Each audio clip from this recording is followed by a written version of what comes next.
মুহাম্মদুর রাসূলুল্লাহ সাল্লাল্লাহু আলাইহি ওয়াসাল্লামকে একজনে জিজ্ঞেস করেছেন, হুজুর আপনি নবী হইলেন কবে?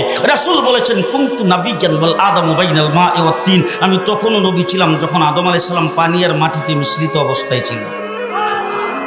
জিবরাইল আমিন এসে একদিন রাসূলকে জিজ্ঞেস করতেছেন, হুজুর আপনার বয়স কত? রাসূলুল্লাহ সাল্লাল্লাহু আলাইহি ওয়াসাল্লাম জিবরাইলকে জিজ্ঞেস করতেছে, জিবরাইল আমার বয়স পরে বলবো, আগে বলো তোমার বয়স কত? আগে বলো তোমার বয়স কত? জিবরাইল আমিন, হুজুর আমার ডেট অফ বার্থ জানা নাই। বুঝেন নাই? ডেট অফ বার্থ আমার জানা নাই, তবে একটা ঘটনা যদি আপনার কাছে বলি, এটা দিয়ে হিসাব করে আপনি আমার বয়স কত এটা বের করতে পারবেন। আপনারা কাহিল হয়ে গেছেন, কথা শুনতেছেন? জিবরাইল বলতে হুজুর একটা ঘটনা বললে আপনি হিসাব করে তারপর আমার বয়সটা বের করতে পারবেন। যখন এই কথা বলছেন রাসূল বলে, কি ঘটনা? বলে, হুজুর আমাকে যখন আল্লাহ সৃষ্টি করেছেন তখন আমি আরশের নিকটে দেখতাম একটা তারা উঠতো, একবার উঠলে ৭০,০০০ বছর থাকতো। কয় বছর?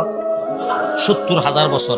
এরপরে যখন অস্ত যাইতো ৭০,০০০ বছর পর্যন্ত চলে যেত, আবার যখন উঠতো ৭০,০০০ বছর থাকতো।